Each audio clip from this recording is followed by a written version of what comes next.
At 5:17 local time, the shutters around USS Gravely's forward gun mount snap open.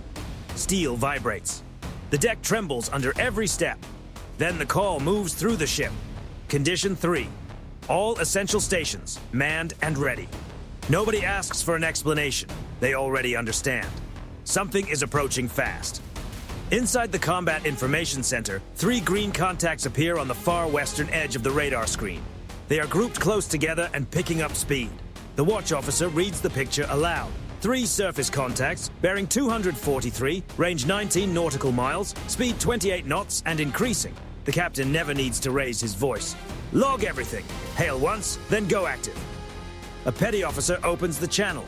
Unidentified vessels, this is a United States warship operating in international waters. You are closing at high speed. Identify yourselves immediately. Only static answers back. Then, nothing. The SPY-1D radar locks onto all 3 contacts with exact precision. New labels flash across the tactical display. Sierra 1, Sierra 2, Sierra 3. Electronic warfare sensors pick up brief emissions from an old Soviet-era search radar. Weak, dated, but instantly recognizable. A moment later, the flag profiles appear. Red, yellow, blue, Venezuela. On the bridge, the helmsman keeps the destroyer on course. The track has been plotted 3 nautical miles inside the line of international waters, exactly where it needs to be. That position is no accident.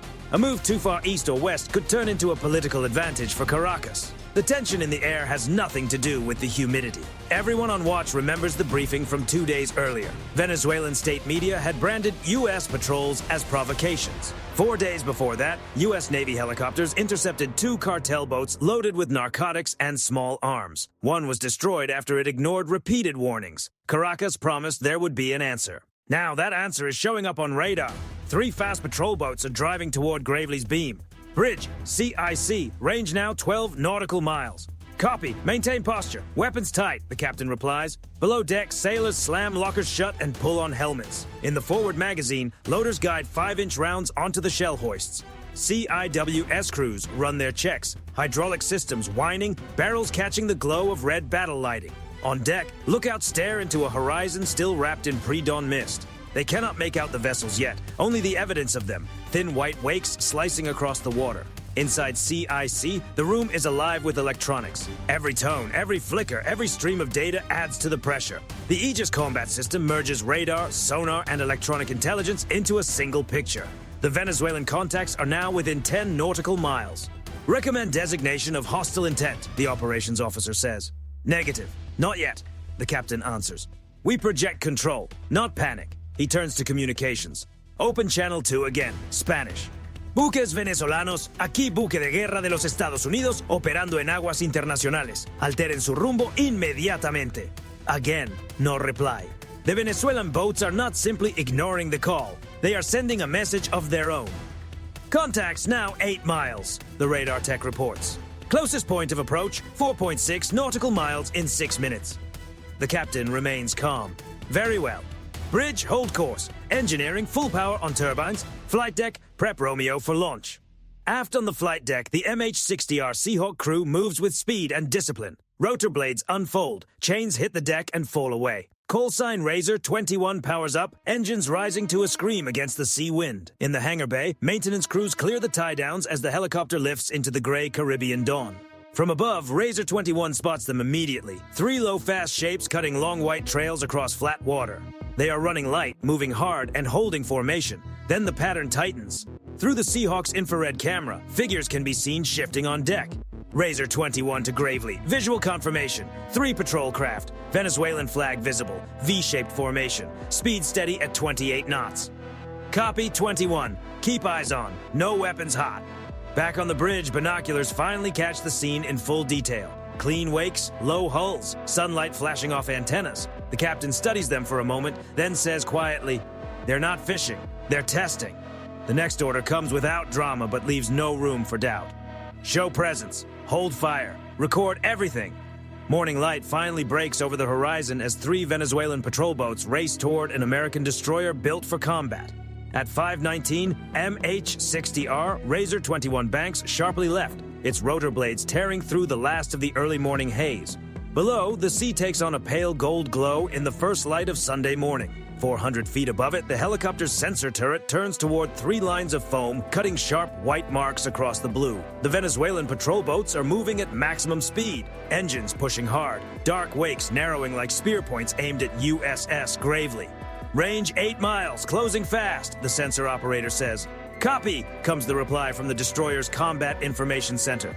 Keep visual contact, no provocation. Inside Gravely's CIC, the atmosphere is tight but controlled. Screens pulse with updates. The SPY-1D array builds the surface picture second by second, refreshing speed, bearing, and heading for every contact. At the operations console, the tactical action officer draws a red circle around the destroyer, the boundary no one wants crossed. If the Venezuelan boats enter it, the situation changes immediately.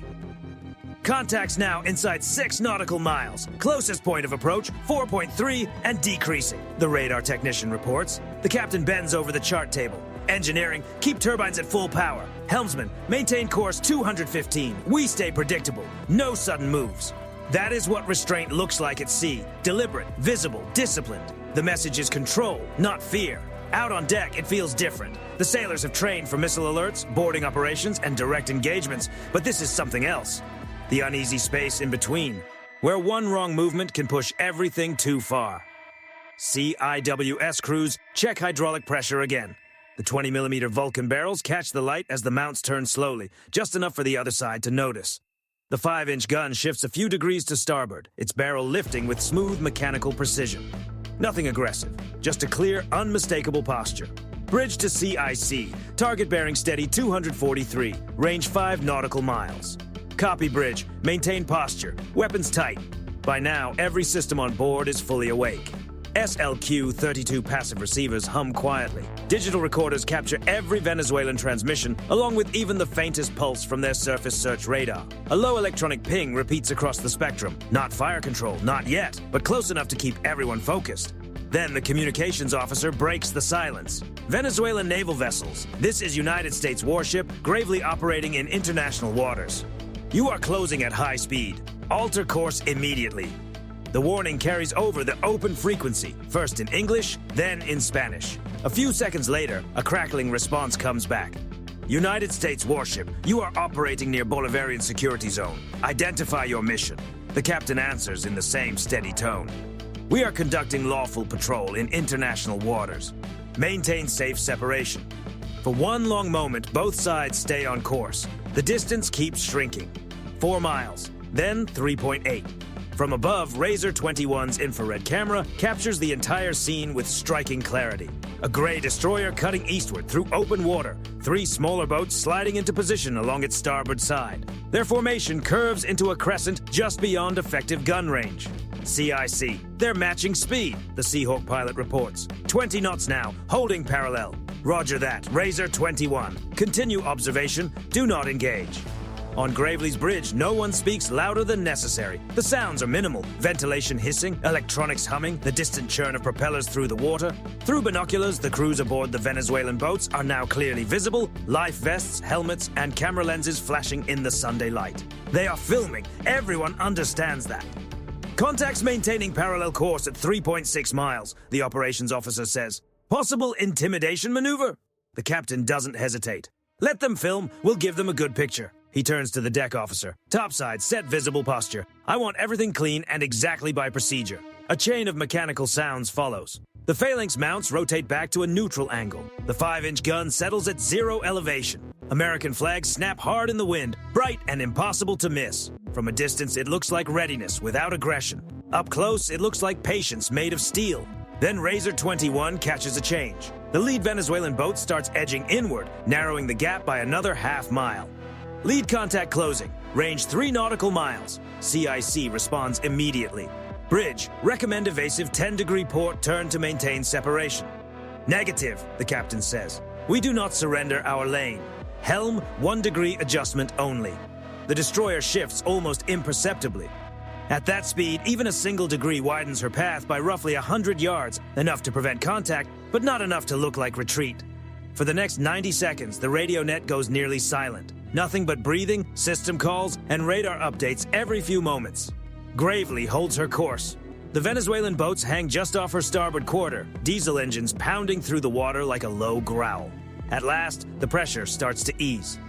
Contacts reducing speed, 20 knots, the radar technician reports. Formation widening. Razor 21 confirms from above.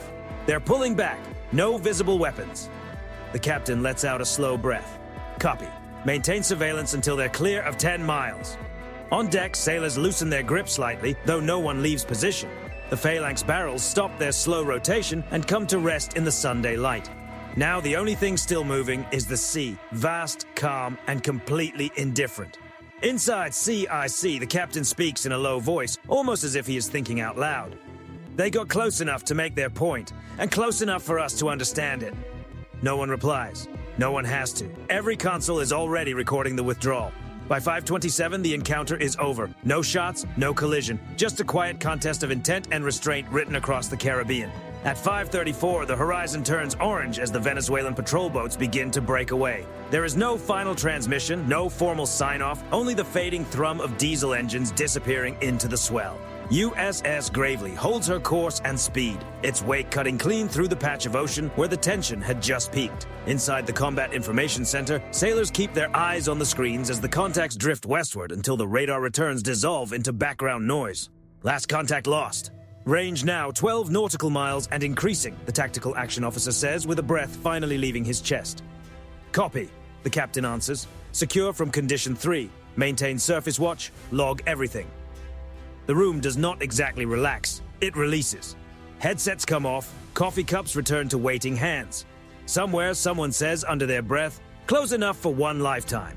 The captain does not smile. He knows the next phase begins immediately. Every second of that encounter will be folded into a classified report before sunrise, radar tracks, electronic signatures, radio traffic, even the heat profile of the gun barrels. Then it will go to U.S. Southern Command. From there, analysts in Miami and Washington will study it frame by frame. Was it a calculated provocation, a test of American reaction time, or a signal from Caracas wrapped in the form of a maritime patrol? No one aboard Gravely can answer that yet. But everyone on that ship knows this much. Venezuela pushed across a boundary that day, even if that boundary existed only on water. High above, Razor 21 circles wide for one final pass. Its FLIR camera captures the Venezuelan formation pulling away, smaller now, their wakes curling behind them in neat parallel lines. No damage, no pursuit, just growing distance. Razor 21 to Gravely, targets moving away. Request return to base. Approved, 21. Recover to deck. The helicopter turns back toward the destroyer, rotors flashing in the early sunlight. Below, deck crews are already in position with landing wands raised. At 5:41, the Seahawk touches down, engines winding down into a low mechanical rumble. Salt air mixes with jet exhaust and hangs heavy across the deck. Inside CIC, the final log entry is typed in. Incident concluded without escalation. Venezuelan vessels disengaged at 5:34. All systems nominal. Still, nobody truly sees it as finished. By 8 o'clock, the Caribbean sun is high, turning the sea into a sheet of polished glass. On the bridge, the captain briefs his department heads. Red grease pencil marks cover the chart table, tracing every course line and every movement down to the second. These encounters are not random, he tells them. They are pattern, pressure, proximity, persistence. Controlled friction. Then he looks each officer in the eye. Our job is to hold the line without stepping over it. That is what deterrence looks like in the gray zone. Outside, everything appears peaceful, but every sailor on board can still feel the vibration beneath the deck, turbines, electronics, the constant pulse of readiness that never fully goes away. They understand this was never just about 3 patrol boats. It was about optics, politics, precedent. Before long, competing versions of the same event will begin to spread across the Caribbean. In Caracas, state media will likely claim the Bolivarian Navy challenged and monitored a U.S. warship near national waters. In Washington, the Pentagon will answer with something brief and restrained. USS Gravely conducted routine maritime security operations in accordance with international law. 2 narratives, 1 ocean. For the sailors who were there, the truth feels much simpler. No one blinked, and because of that, no one died. But every close approach winds the spring a little tighter. Every routine shadowing mission presses harder on the edge between peace and provocation. One day, one bad read on a radar return or one misunderstood command could turn a controlled standoff into disaster in less than 10 seconds. That is the contradiction at the heart of deterrence. Sometimes strength is proven by refusing to use it.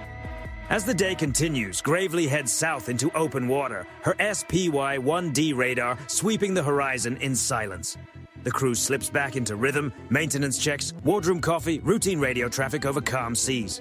Yet the ship's log tells another story entirely, a quiet win. Discipline holding the line where danger almost took over. Before sunset, the final after-action report is transmitted, encrypted, stamped, and filed under Controlled Friction Incident, Caribbean Sector. In Washington, analysts may label it a non-event. For the men and women aboard the destroyer, it was something more.